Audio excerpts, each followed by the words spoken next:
2017, filmmaker Paul Thomas Anderson made a mock documentary about the life of a porn film star. 10 years and $15 million later, Anderson's project has become Boogie Nights. Hey, did you ever see that movie? Boogie Nights is being compared to films by Martin Scorsese, Robert Altman, and Quentin Tarantino, and was called the most seductive cautionary tale ever made by The New Yorker. Joining me now, filmmaker Paul Thomas Anderson, and I am pleased to have him here to talk about this film and an extraordinary attention being devoted to an independent film. Welcome. Thank you. To have you here. Why 10 years between the time that you made that little documentary, which was about 30 minutes, as I remember? Yeah. And this completion? You know, I don't know. I just I kept playing with it. You know, I wrote it after doing the short film. I wrote it as a full-length sort of documentary, taking that kind of Spinal Tap approach, you know. But by the time I sort of finished that, that format had kind of been worn out and done many times, and I kind of realized I was really just sort of blatantly ripping off this Spinal Tap thing, and I gotta sort of find a new way to do this. And in the meantime, I'd written my first movie, which was called Heart 8, and then just kind of It was finally called Heart 8. It was finally called Heart 8. Thank you. Wink. Those of us who love it called it Sydney. That's right. Thank you. God, it's good to be here. I feel comfortable. You know, and I don't know, somewhere in 10 years, 2 hours was added, you know, on top of the half hour. Yeah. And I just kind of figured, well, the way to do this is just kind of go nuts and just make it straight narrative, but really kind of just start writing, and wrote 300 pages of stuff, and eventually had a shooting script of 186 pages. Casting. Yeah. The best part. Casting and writing are kind of the same thing to me, you know, because I write parts for actors that are my friends, or actors that I don't know that I really want to work with, like Julianne Moore is someone whose work I just loved, you know, and I wrote this part for her, but I didn't know her.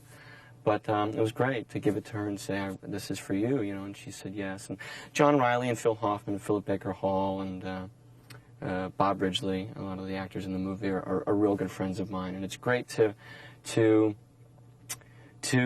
write parts for them, because you know, they're my friends, and I watch them kind of suffer in Hollywood, you know, not being able to play parts that they should, you know. If they're good at playing the white trash hillbilly, they get the white trash hillbilly parts, you know, forever. And I can go to them and say, so what kind of part do you want to play, you know? And say, well, I want to do something other than the stuff they're offering me, you know. So it's nice to do that, you know.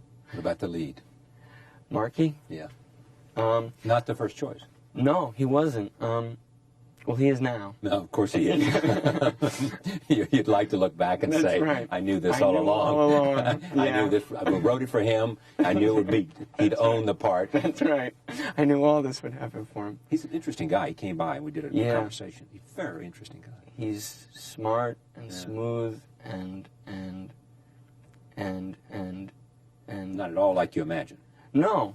Because of all that stuff there before, you know. And it was funny, because when I sat down with him, well, he wasn't the first choice. I had thought of him a couple times, because I liked him in the Basketball Diaries. And the first choice was Leonardo DiCaprio. Leonardo eventually decided to do the Titanic, and so I went to Mark, you know, and sat down with him. But did Leonardo recommend Mark? He did, actually. I mean, I had Mark in the back of my head. My casting director was really saying, Mark, you're great, you know, and my producer was saying, Mark's great. And Leo said, meet Mark, you know. Not that I had to be convinced, but I actually really wanted Leo, you know. And Leo said, I'm going to do the Titanic, meet Mark.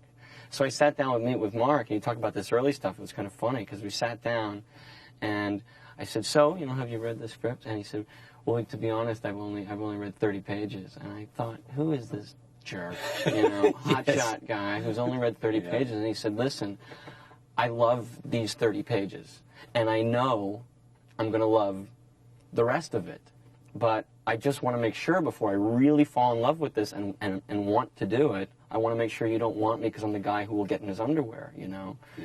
Because, you know, people were offering him stuff like that, like come rap in a movie, come be the underwear guy in a movie, you know. And I said, I don't know anything about that. I want you because I saw you in the Basketball Diaries, you know, and I want to hear what you have to say about this script. You saw some acting ability in the Basketball Diaries. Yeah, he was great, you know. nothing against Leo, but he stole a movie from Leo. You know, he was so great. Then why didn't you go to him first? Yeah, I know. I might ask. I just can't. I don't know. Stuck on the big star, you know. He's not. You know, unlike most of the other actors in the movie, he's not a trained actor. You know, it's just this thing of talent. It's just this raw, big ball, glowing ball of talent, and his instincts are always. Does that present a different challenge than say, working with someone who comes in more than just raw talent, who comes in with some acting craft that they have incorporated into their experience? Do you do it differently? Do you work differently? No, to tell you the truth, no, because, you know, a good actor is a good actor, and you know, back to your question of casting, it's the old cliche, that's 99%. Yeah, right. It really is. It really is? Yeah. I mean, I don't have a job as a director to the actors. That's my theory, is that my job to them is as a writer. It's like, write them a good part, do my job there, and Write then a good part, choose the right person to play it. Exactly. And then I will have done my job. As a director, it's just like keeping your sense of humor and every once in a while reminding them to keep it simple, you know. But it's just being a fan as a director. Burt Reynolds. Yeah. Burt Reynolds. He's great. You know, he's Burt. And yeah. Again, not the first choice. No, not. Well, you know what? He was the first person that I had thought of when I was writing it. I don't think you can write a movie about, you know, 70s porn and a character named Jack Horner, who's the sort of father figure, without thinking of Burt Reynolds. Right. You know. But you thought about Warren Beatty. I did. Warren called me up, and I think what I eventually started to figure out was that Warren really wanted to play Dirk Diggler. You know. Yes. Said, you don't really want to play Jack, or you want to be the kid in this movie. He said, Yeah. I do. I said, well, so yeah, I talked with him for a little while about it. But now, do you think he seriously thought about making this? Yeah, I do. I think he really liked the script, you know, and why didn't he do it then? You know, you'd have to ask him. I think it's funny because when he saw the movie, and he called me and said, you know, that he really loved it, and he said that it fulfilled all of his concerns, that all of his concerns and why he didn't do the movie, which was his concerns about the morality and the sort of moral center of the movie, that he just said, he admitted that he wasn't able to really see in the script, and I guess I wasn't able to communicate to him through talking with him. What was that issue for you as a director, the morality of the film? Because a lot of other people would have thought the same thing that he was bothered by. Right. How did you address that? I mean, what did you as a filmmaker do to have this be considered not just some movie about pornography, but Right. something more? Something that had the same kind of buzz that Pulp Fiction does. Right. You mean in convincing whatever the it was that actor? bothered, what was it that bothered Warren in the end? I think what he might have been looking for, which maybe some other people were looking for, was a clear kind of moment, or a clear moment when someone stands up and says, what we are doing is wrong, you know? Yeah, exactly. Some much more blatant, Right. much more dramatic, clear, precise. Yeah, exactly. Making porn films this way is not right. Yeah, I mean, I think there was something that I was upfront with the actors about, and maybe, you know, was my confusion about the issue, and saying that there's a version of this movie that is confused, and that has to be okay, and then I don't, you know, I support this as much as it really kind of turns me off, and I'm confused about it, and we have points to make, you know, within this movie that we can put a period at the end of, but it's okay to be elliptical about something if we are confused, you know.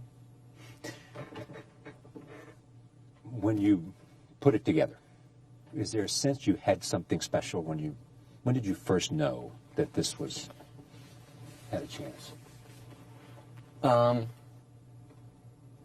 It felt so good when we were making it, you know, like we were having so much fun, and it really felt nice. It really did, and but I think that kind of the excitement that we had probably cautioned us in thinking that it's too good a time and we're too excited about this. This is probably like the most expensive home movie ever made for us, you know what I mean? And we'll really like it, you know, when we watch our own videos of it. But certainly something happened. Something started to swell. I think that there was a sort of buzz within kind of Hollywood, you know, people that had read the script that were either really excited about it or really had a big question mark about it. Like, will they pull that off? Exactly right. Will they pull it off? Because they've got a good script. Right. But we've seen good scripts go down the tube before. Right. You know, we've seen directors not be able to take the material they have and do something with it. Right. You know, and you hadn't been tested that much. Right. And you put these actors together, and Reynolds was not coming off of a brilliant time. Right. And many believe this might do something for his career in a significant way. Right. And same with Mark, though, too. I mean, I think they were the first big stop for him. Yeah, exactly. For those who are watching this and have not seen the movie, what's the story? What's this movie about? The people who make porn movies and what happens to them in the 70s. Yeah.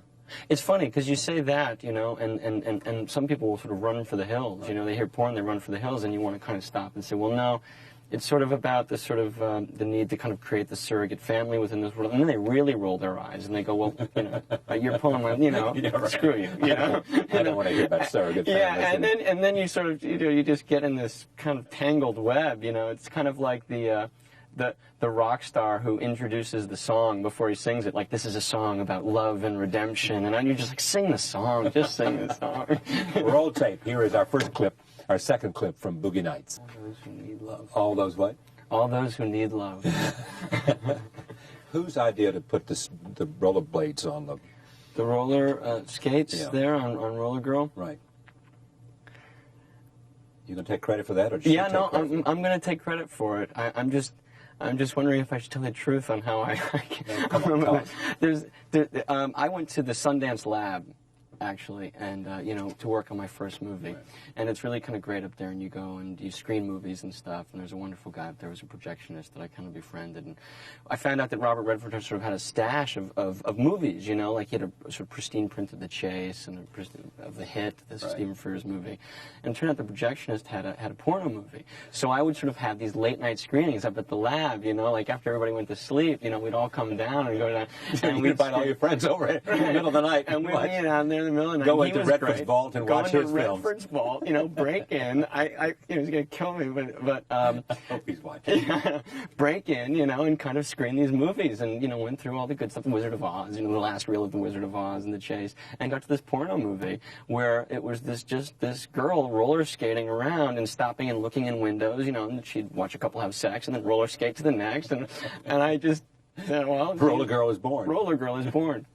You know, and also too, it's I think the name, cause when you write, you know, like the guy that the hot dog vendor is hot dog vendor. Right. Do you know what I mean? Yeah. You just write hot dog vendor. I didn't have a name. You know, it was just Roller Girl. You know, and maybe I'll figure a name out later. It just became.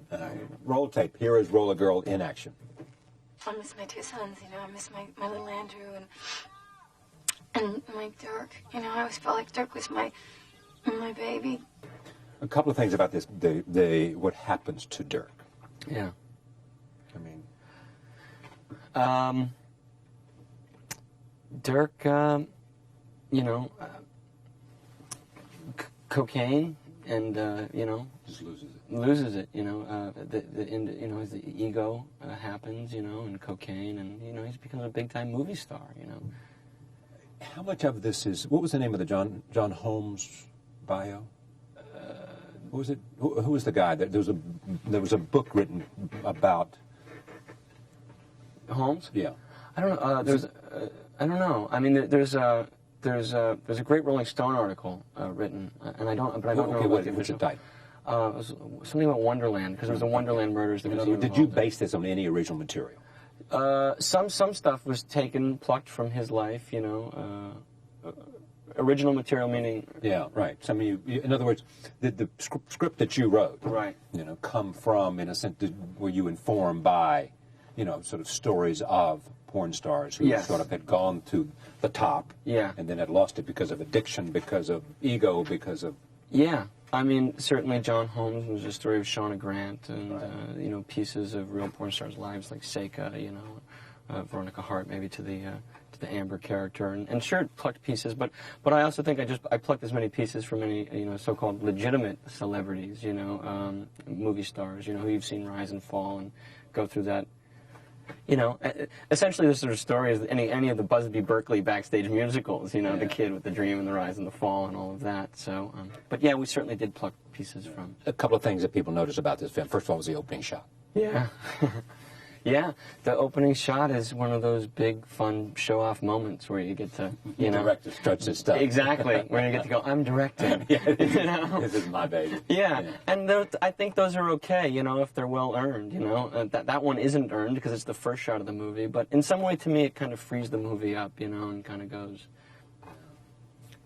have fun, you know, and this is going to be a long, winding ride, you know. And they're really fun to do. These long, complicated tracking shots are really fun to do. There's something great. I think the actors love them. You know, movie acting is so sort of pieced up and chopped up, you know, that they don't really get a chance. Very rarely is action called, like kind of like being on stage. Action is called, you know, the curtain comes up and like 3 or 4 minutes later, their scene happens, you know, which is kind of fun for them, you know, to really act something through and let it breathe and let it happen. I read somewhere that the films you love, Nashville, Robert Altman. Yeah. Goodfellas. Yeah. Martin Scorsese. Yeah. Jonathan Demme. Yeah. He's the best. David Mamet. Sure. Yeah. Quentin Tarantino's not in there, but might as well be included in that group, or not. No, I think he's a wonderful filmmaker. I mean, he just didn't inform your life or your ambition, your desires. Not really, but certainly, you know, the success of Pulp Fiction helped a lot of people get movies made. A lot of people, you know. So in that regard, certainly. It set something new, something different, something that feels something special. that made a lot of money, that didn't cost much and was different. And, you know, that's a big deal, you know, and that's great. I'm fascinated by you and the way I mean, you seem like a kid. How old are you? I'm 27 now. And here you are 27 years old, and you've got a big movie, that everybody's talking about. You have wanted to do this since you were how old? Born. I can't remember. There's only one other thing that I wanted to do, and I thought I wanted to be a boxer. But that was because I saw Rocky.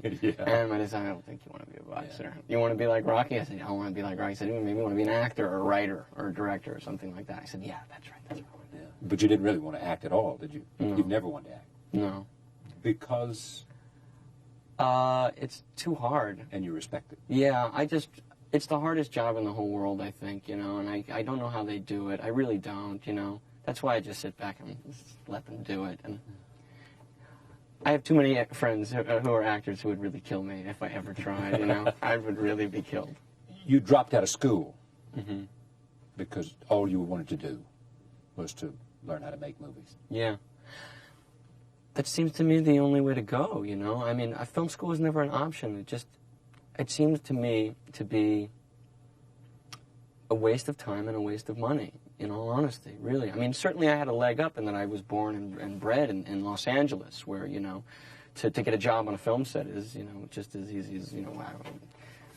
And in Detroit, getting a job working for an auto company. Exactly. So I did have a leg up there, you know. It surrounds you. But, you know, my film education really came from watching other movies, you know, and I think there's a scary mentality, I think, in film schools. My small sort of dealing with them is something that's really terrifying. I walked into a film class and it was about screenwriting, and this guy, the opening line was, you know, if you're here to write Terminator 2, just leave now. And I thought, well, that's terrible. Could be a kid in the corner there that wants to write Terminator 2. That's his vision. That's his movie. That's what he likes. Let him do it, you know. And the mentality of film schools is we'll start out with, you know, Potemkin. You know, first day in class, here's Potemkin. You know, every kid in the class is going to just fall down. You know, what do? It's like they should do it backwards, you know. Start with Terminator 2 and work backwards and sort of and ease into this and sort of, you know, trace the heritage, you know, trace it back. Watch a Scorsese movie, which everyone sort of loves in the class and is very excited by, and trace back and go, okay, here's who he was riffing off of. Here's these patents that he has kind of built upon, you know, and study it that way. One of the great moments of this program in its 6 or 7 year existence is Scorsese talking about Fellini, you know, and he wanted to, and he came here when Fellini died, just to pay homage to Fellini.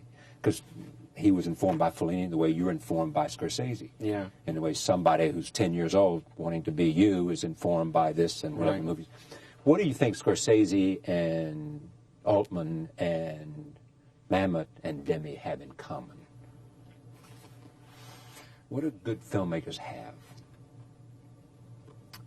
Just a persistence of vision. I think they all have kept